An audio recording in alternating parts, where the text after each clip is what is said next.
Kiai Haji Fathul Adzim Al-Bantani, saudara.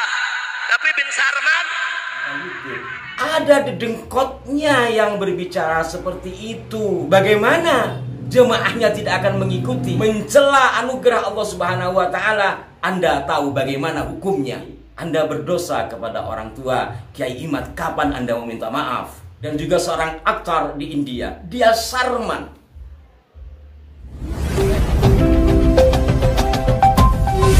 Assalamualaikum warahmatullahi wabarakatuh. Salam jumpa, salam sejahtera untuk Anda semua. Salam persaudaraan dari kami Ar9 Channel.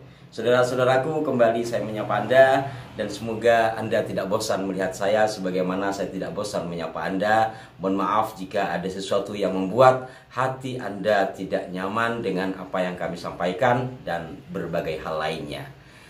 Sahabat-sahabatku sekalian, dalam minggu ini ya setidaknya ketika saya membaca komentar-komentar dari sahabat-sahabat komentator, itu beberapa kali tertulis atau ditulis kata-kata yang tidak nyaman ditujukan kepada Kiai Haji Imaduddin Usman Al-Bantani dengan menyebut-nyebut nama orang tuanya. Ternyata setelah saya coba-coba buka-buka YouTube, ada dedengkotnya yang berbicara seperti itu, yang disebut imam besar itu. Kiai Haji Fathul Adzim Al-Bantani, saudara. Tapi bin Sarman, bayangkan jikalau orang yang dianggap sebagai imam besar menyampaikan seperti itu dalam acara yang sakral sebenarnya, acara ziarah kubro di makam waliullah, di makam penyebar Islam, di makam raja Islam, lalu ngata-ngatain seperti itu. Bagaimana jemaahnya tidak akan mengikuti? Mestinya jikalau Anda tidak suka, jangan bawa-bawa orang tua. Kalau Anda tidak sejalan dengan Kiai Imad atas kajiannya, lawan kajiannya. Ngelawan kajian gak bisa, mencaci maki iya, bahkan bawa-bawa orang tua. Adat dari mana seperti itu? Ini mohon maaf. Bayangkan kalau umpamanya orang tua saya dibawa-bawa, pasti saya marah.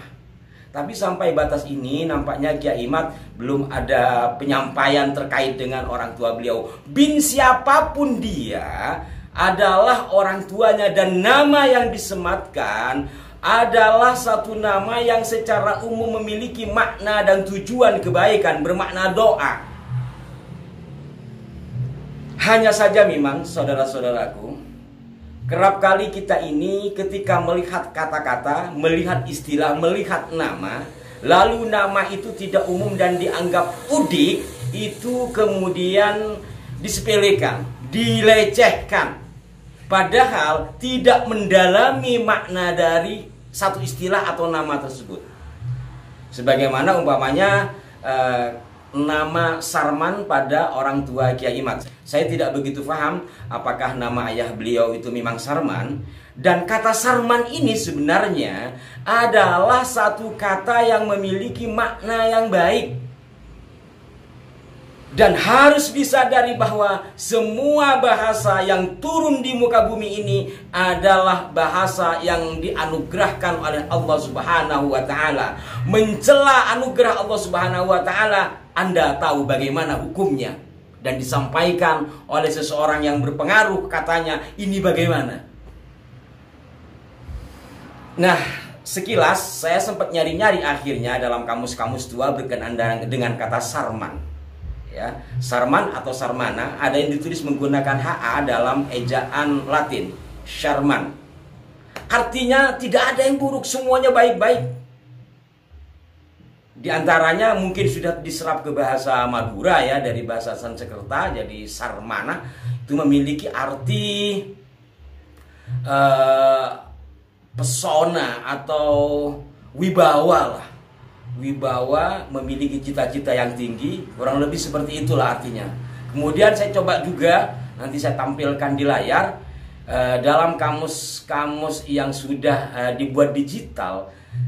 Lagi-lagi kata Sarman, ada yang pakai SHA, ada yang SA, tapi bunyinya tetap Sarman. memiliki makna yang baik, ada yang memiliki makna. Jadi disesuaikan dengan kata Sarman itu menjadi satu rangkaian pada kata yang lain hingga menjadi kalimat.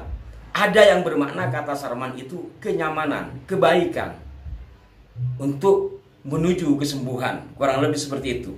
Kemudian dalam bahasa Sanskerta, kata Sarman ini menjadi kata imbuhan pada nama-nama golongan Brahmana. Dalam pengertian, jikalau Brahmana itu bahasa lainnya adalah agamawan atau pemuka agama, maka kata Sarman itu menjadi imbuhan atau penyempurna dari nama-nama kaum agamawan. Nah ini, makanya kita ketika mendengar sesuatu yang dibilang udik, dibilang kolot, kita lihat sumber katanya.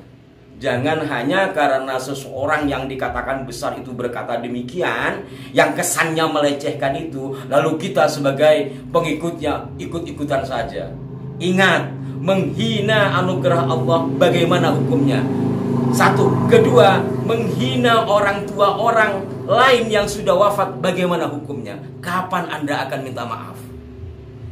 Kapan Anda akan minta maaf?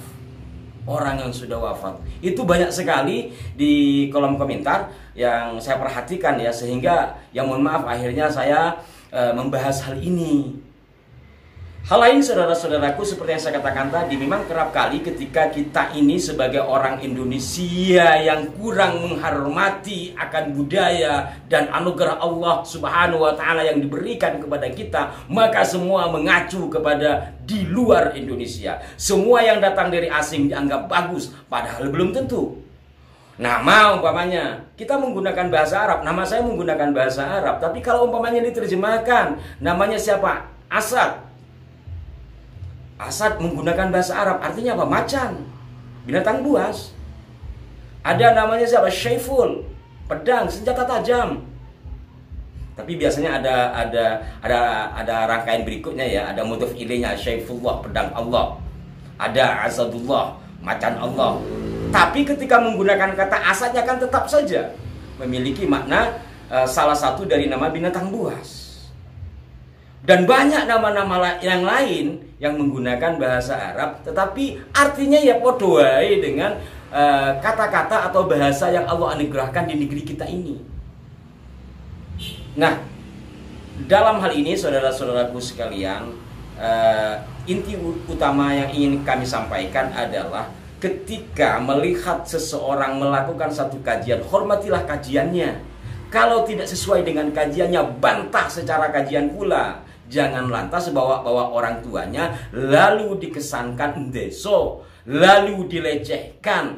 Ingat, sekali lagi, Anda berdosa kepada orang tua. Kiai Imad, kapan Anda meminta maaf?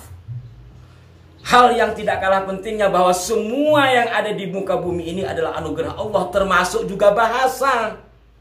Maka jangan dilecehkan. Kalau Anda melecehkan, sama saja kan Anda melecehkan anugerah Allah itu sendiri. Nah, saudara-saudaraku sekalian, kemudian masih dengan kata Sarman yang menggunakan HSH Sharman, ternyata ada tokoh muda yang menjadi pemain teater dan juga seorang aktor di India. Dia Sarman. Saya akan perlihatkan di layar. Ini Sarman. Nah, sahabat-sahabatku sekalian, sudah jelas ya, kata Sarman memiliki banyak pengertian, yang satu pun dari pengertian kata Sarman itu tidak ada yang buruk. Jadi jangan dilecehkan, dan yang terinti adalah bagaimana kita bisa menghormati semua yang Allah anugerahkan kepada kita sebagai bangsa Indonesia. Demikian saudara-saudara sekalian, semoga bermanfaat dan menjadi penyadaran bagi kita semua bahwa apabila kita tidak suka pada seseorang atas apa yang dia lakukan, maka dia orangnya lah yang harus kita koreksi, harus kita protes umpamanya, sekalipun tidak masalah. Jangan bawa-bawa orang tuanya. Dan berkenaan dengan nama, belajar lagi lur, belajar lagi lur. Mungkin sekarang kalau ada orang bernama Kebo, Mungkin Anda akan tertawa. Jenengi kok kebo? Kok jadi kumpul kebo? Padahal kata kebo di masa-masa kerajaan Majapahit, bahkan masa sebelumnya di masa Kediri, itu hanya boleh digunakan oleh kaum bangsawan. Artinya kata kebo pada saat itu menempati posisi yang baik dan ningrat. Ada kebo Kanigoro, ada kebo Wong Ateleng, ada kebo Konongo, dan kebo-kebo yang lain. Sekarang menggunakan kebo diketawain. Kenapa diketawain? Karena tidak melihat runtutan sejarah bahwa kata-kata yang sekarang mungkin dianggap rendah itu pada masanya hanya boleh dipakai oleh kaum ningrat. Kebo kan binatang, lah asat binatang. Demikian, semoga bermanfaat. Mohon maaf jikalau ada kekeliruan. Salam hormat untuk semuanya. Berikan masukan yang konstruktif di kolom komentar. Sampai jumpa. Wassalamualaikum warahmatullahi wabarakatuh.